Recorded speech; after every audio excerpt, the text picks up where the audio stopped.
Behind the Brand features the people who are making things happen. Get insights to grow your business from the experts who've done it. Get Behind the Brand. Sponsored by DocuSign, the global standard for e-signature. Get your free trial at DocuSign.com/Behind the Brand. Hi, I'm Bryan Elliott. Welcome to another edition of Behind the Brand. Today I'm here with founder of Social Triggers, Derek Halpern. Derek, welcome to the show. Hey, what's up? Thanks for having me. So I usually ask my guests, how'd you get this job? How did I get it? I kind of fell into it by accident. People who don't know about Social Triggers, what is it about? Social Triggers shows entrepreneurs and executives how to leverage proven psychological principles to get people to do things, whether it's to convince a prospect and turn that prospect into a client, or if you're just trying to get your boss to give you an extra week vacation. Just little things like that. And how'd you get started with that? How'd you come up with the concept? And kind of tell us your story. So I'll tell you how I got started with building websites first, because this is really integral to the launch of Social Triggers. But back in 2005, I read this website by a guy named Tucker Max. And Tucker Max he writes these obnoxious stories about how he would get drunk and do stupid things. And one day I accidentally clicked advertise here on this guy's website. And this is before he had a best-selling book or whatnot. And he was getting like $500 a week for ads. And I was like, what? This guy's getting $500 a week? He writes about dumb things. I do dumb things. I could do that too. So I did that, and I started my first website where I wrote about all the dumb things I did in college. Big problem was nobody cared. I wasn't that funny, and I didn't know how to get people to actually read what I was doing. Give us some context, about what year was this? This was back in 2005, actually, so 8 years ago. Internet's still a baby. Okay, I got it. Yeah, so I did that.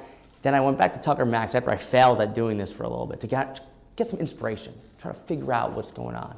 I clicked on a link on his site, and he linked to a celebrity gossip blog, of all things. I went there, and at this point, I'm already an expert at blogging because I failed once. So I went right to the advertise here link on the celebrity gossip blog, and they were getting like $1,000 a week for ads. So now I was thinking, I'm not that funny, but celebrities are always doing dumb stuff. I'll write about them. And that's what I did. Started my first celebrity gossip blog in March of 2006. By February of 2007, I was doing more than 1 million hits a month. Wow. So it took off very quickly. Now, what does this have to do with Social Triggers? Well, I started to learn the secrets behind getting people to read websites. And I kind of became a snob when it came to getting people to read websites, to the point where back in 2011, in about February of 2011, so I was doing this gossip, fashion, makeup, I launched all these other sites, but February 2011, I was having a lunch with a friend of mine, Terry, and I was complaining to him. I was like, there's all these people writing about marketing out there right now, and they're leading entrepreneurs astray. They're giving them bad advice. They're saying things like, I find my customers by going on twitter.com and searching for people one by one and introducing myself. Right. Could you imagine any successful really doing that? Like, it's not scalable, it's not any real way to build a business. So this is the advice that they're sharing. Another guy was saying, if you want to build your Twitter audience, just follow 1,000 people and unfollow the people that don't follow you back. Yeah. Revolutionary, right? So I was getting real annoyed by this, and Terry was like, well, why don't you do something about it? What'd you do? I started Social Triggers the next month. Now, why did I go after the psychological focus? Well, over the last few years of running all these websites, I kind of accidentally fell into reading about psychology. I had previously almost majored in psychology in college, but as I started to read more and more books about psychology, I realized that psychology was directly connected to getting people to do things, whether it's visiting a website, buying, convincing someone to give you a discounted rate at the car dealership or anything. Yeah, it's a study of human behavior, why we do stuff. Exactly. So psychology is the study of human behavior. So you started using these triggers or understanding psychology more to find out why people did the things that they do, right? Exactly. And I kind of got obsessed with it. Like obsessed to a point where I remember from 2007 to 2011 when I first decided to start it, I was averaging like 2 or 3 books a week. I was just reading through books, academic journals, doing everything that I could to try and learn more and more about humans because I figured the more I knew, the better. And that's why I launched Social Triggers. Yeah. So the site is now, it's a website. Yep. And what's the purpose? So it's not just a website, let's clarify. Social Triggers is a resource. It's not only just a website, it's a podcast, a top podcast on iTunes. It's also, I launched a new web TV show called Social Triggers TV back in September, so I have that as well, in addition to articles and book summaries and things like that. Yeah. So, and tell us what's the point. The point is to help entrepreneurs and executives leverage proven psychological insights to get what they want. Right. And what is it you think that people want? In the end, it depends. If you're working for a company, you want to be promoted. You want a raise. If you're an entrepreneur, you want more traffic, leads, and sales, especially if you're using the web. Let's unpack that a little bit. So everyone wants more traffic. Now, this year, more than ever, it's easier to get up a video. It's easier to create a blog, a podcast, you name it. So there's more content out there than ever before. Yeah. So I'm just thinking logically that it's more difficult now to cut through the clutter, cut through the noise. How do you do that? It's very funny that you say it's more difficult to cut through the noise. And the most strategies that people use, this is one of my other big gripes, is you have all these experts telling startups the way to break through the noise is to create content. Create good content. Create content 4 times a week. Create content every day. And this is stupid. I'll tell you why. Because if you have a website or a business and you have no customers, no readers, if you're just creating 30 articles a month, 200 articles a month and putting them on your site, where are the readers going to come from? Right. It's passive, right? You're hoping that someone's going to search for that and it's going to somehow align and they stumble onto it. And they're hoping Google will rank them in search engines. They're hoping some big guy will pick them up and feature them and give them the traffic that they deserve. But I got news for you. Google doesn't care how much content you create. So what I tell people to do is don't create that much content. Create 1 or 2 good articles per month. Then how do you break through the noise? Get those articles in the hands of as many people as possible. And I know that sounds very silly or simple, but if you have one article that gets 1,000 readers, there's probably 10,000, 100, 1 million other people in the world that can benefit from that same article. Why would you spend more time creating another article when you already have something else that you can get into the hands of more people? You think like Apple, everyone talks about Apple. They're not trying to create a new iPhone every day. They create 1 iPhone a year and then try to get as many people to buy it as possible. Okay, so what do you do then if you don't have an existing list? And for people who don't know what the list is, we'll probably talk about that in a little bit. But so if you say get it in the hands of as many people as possible, how do you do that? Yeah, and this is a revolutionary strategy right now. You ready? Go for it. Find people who have the people you want to get in touch with and convince them to send those people your way. So give us some concrete examples of what you do. So there's something I call the drafting technique. And this is a proven strategy for getting people you don't know to feature you. Let me break it down. First, what is drafting? Drafting in racing is when you're like going around the track and you see the dude in first place being followed by the dude in second place. Right? This happens, I don't know if you're familiar, I know nothing about racing, I just know about how this works. Apparently the dude in first place breaks all the air friction. The guy behind him could maintain his current speed while expending less fuel. So it's McDonald's, Burger King, it's Pepsi, Coke. Those are drafting strategies, No, so kind of, but like for example, that's what drafting is. Now what is drafting as it comes online? Let's say you are an innovative new SEO startup. How would you get press for your company, or how would you get people to link you? Well, instead of trying to reach out to people who don't know you, like what they don't know you, right? But instead of just reaching out to anyone, you want to reach out to people who have a history of covering a company just like yours. Okay. So if you see that your competitor got featured somewhere else, reach out and build a relationship with that journalist. And now, since they have a history of doing it in the past, the friction's gone. They're going to want to do it in the future. So you're drafting behind your competitors. You could also draft behind people. For example, when I first started Social Triggers back in 2011, one of my main strategies for getting growth was to find people like me, people like Lewis Howes of the world. Find people like that, see where he got interviewed, and see if I could get interviewed by the same places.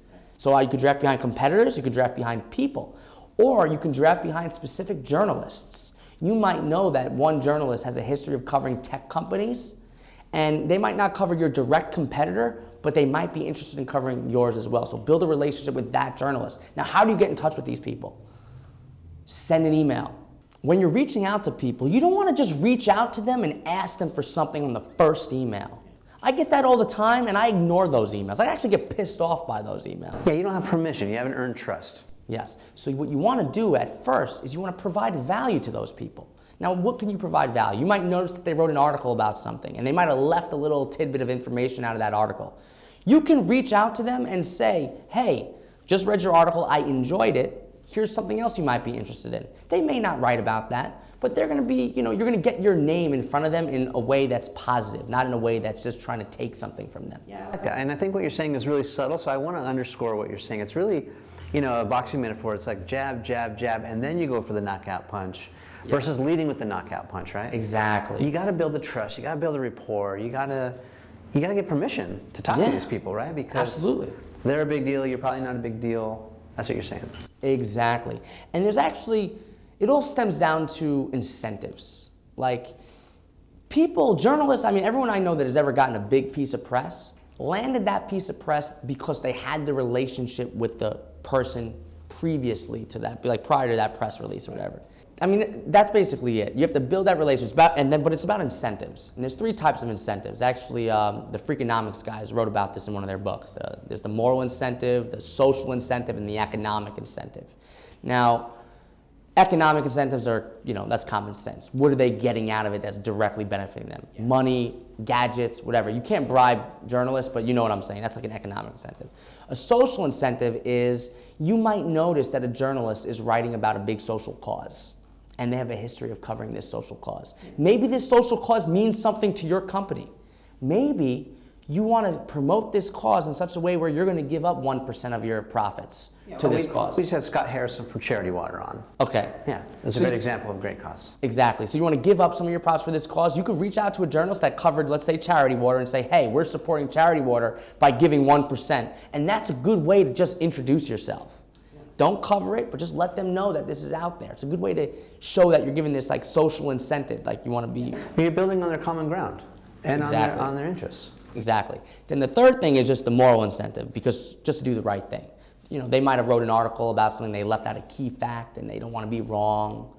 Or another moral incentive is like justice. Like there's no justice in the world, so you can help them achieve that justice and that type of thing.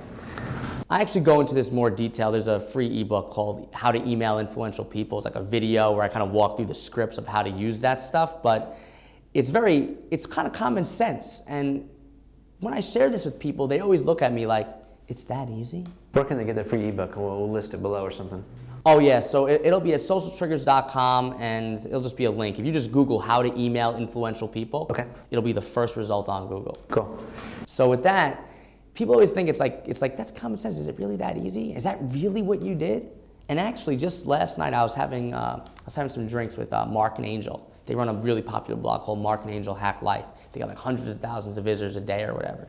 And he just said to me, he said, Derek, you know what's real funny? I just went searching through my Google Mail, which is, archive everything, and I saw an email from you from back in 2008 introducing yourself to me. I didn't know that this email came through at this point because it's been so long, and I re-stumbled on Social Triggers just by people sharing your stuff. But you actually practice what you preach. You're telling people to send emails to people you don't know, and there's this email, and we talked back in 2008. So it really is that easy, and that's kind of how you do it. That's awesome. Let's unpack list building a little bit more. Yeah. It's a big part of your business model. Yeah. It's a big part of, or should be a big part of any marketing campaign, no matter what size your company. Talk to us about list building, what it is, and how to do it. You went recently from fewer subscribers to lots more followers. Yeah, so I went from 0 subscribers in March 2011 to more than 100,000 subscribers like a week ago.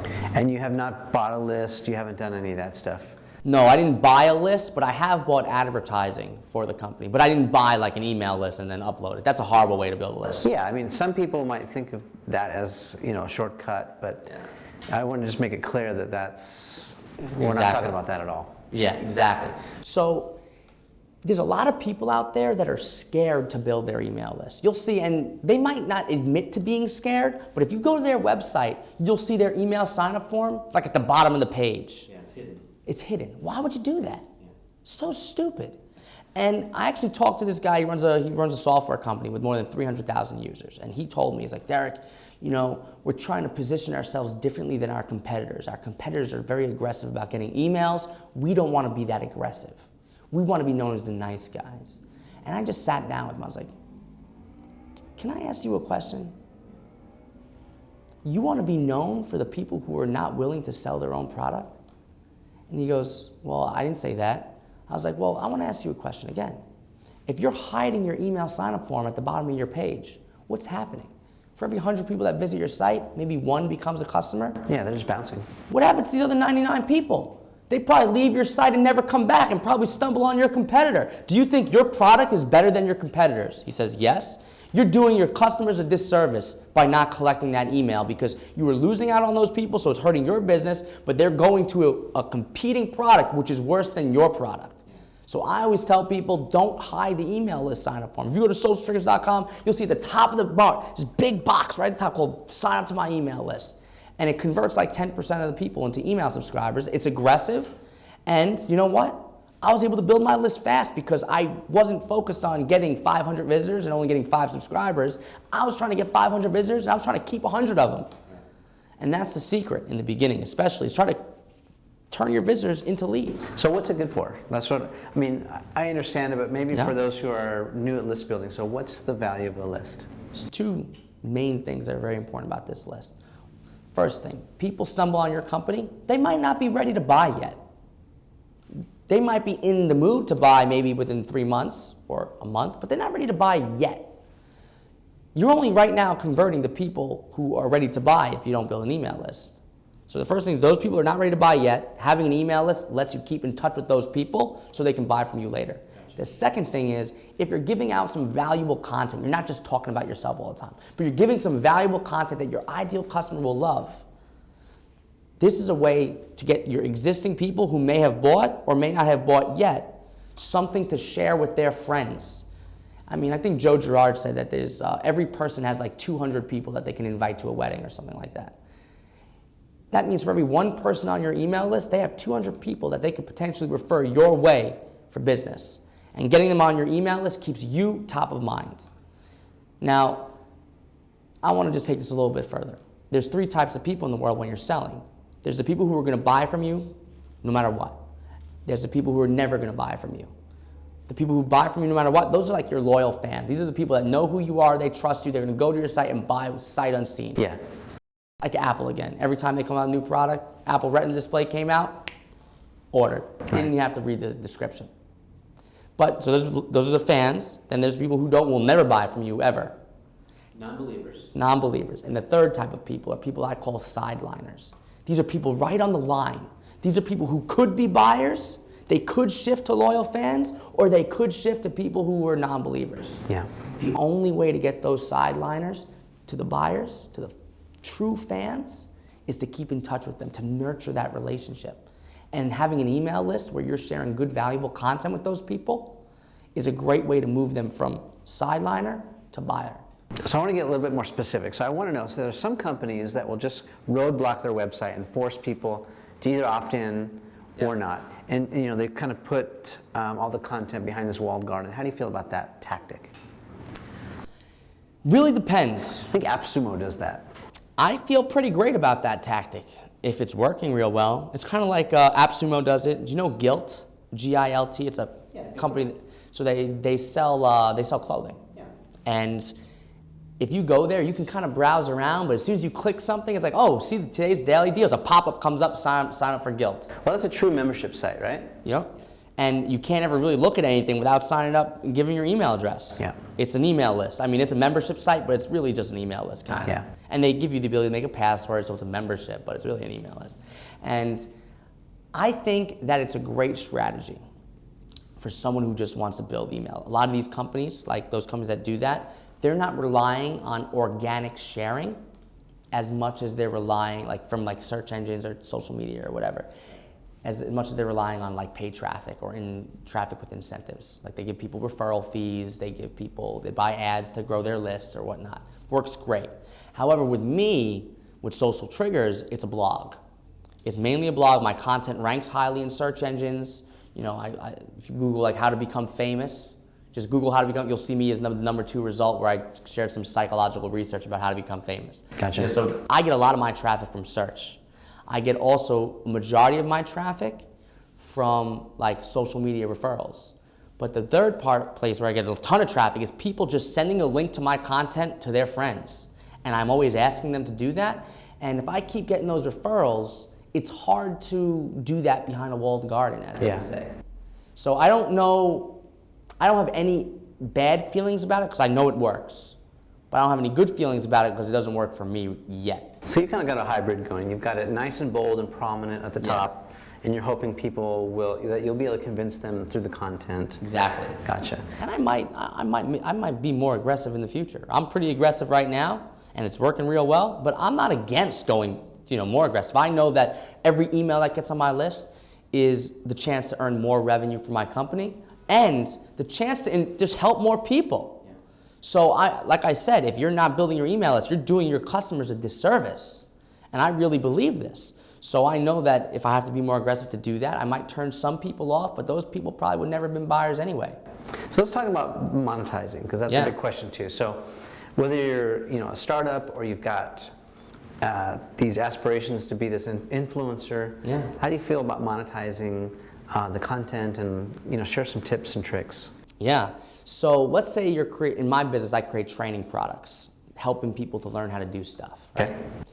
I've discovered something. A lot of people are like, why do you sell training? Can't they find that information on the web for free?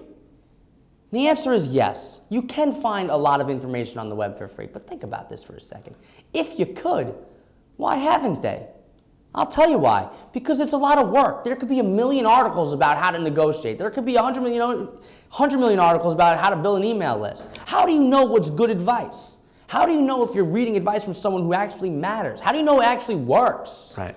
So when I create training products, there's of course some advanced stuff that I share that most people aren't talking about, but a lot of the content in there is not new ideas. What it is curated ideas. It's ideas that I know have worked. It's ideas that I give people the tools and the scripts to make sure that it's going to work for them. In the end, I'm not selling the information. I'm selling the result of this information. I'm also selling the convenience of having that information all in one place. So that's kind of how it works with selling that, So is it a digital product, something they can download? Is that how it works? Yeah, so usually it's a membership site where you'll sign up and you'll get like a week-by-week content. It'll be like a 4-week training or an 8-week training where each week you'll get some new content added into your membership area that you could go ahead and go through and get the results from. So you sort of made it modular and kind of a step-by-step for people at all different levels, and they can consume it quickly or slowly. Yes. Yeah. Okay, that makes sense. What are some other ways that people can monetize what they're doing? Yes. So I go selling the information product route, the training products. You could sell consulting services. I don't personally do consulting at this point in my life just because I don't have the time to do it. But I have a lot of people reaching out to me. I'm building a website with a popular audience. People reach out to me as a consultant all the time. I don't do it, but you could do it. You could take that consulting work. You could do freelance work. Let's say you're a writer and you're a really good writer. You could demonstrate how great you are as a writer, like by creating a blog and then freelance write. You could also do speaking engagements. I do a ton of speaking. Actually, we're here with you speaking. I'm speaking at your event later tonight. I spoke at another conference earlier this week, or I just speak all the time. Like I could sell speaking engagements. That's another example. In addition to that, you can create tools that people could use. Tools like software products. There's a lot of software entrepreneurs out there.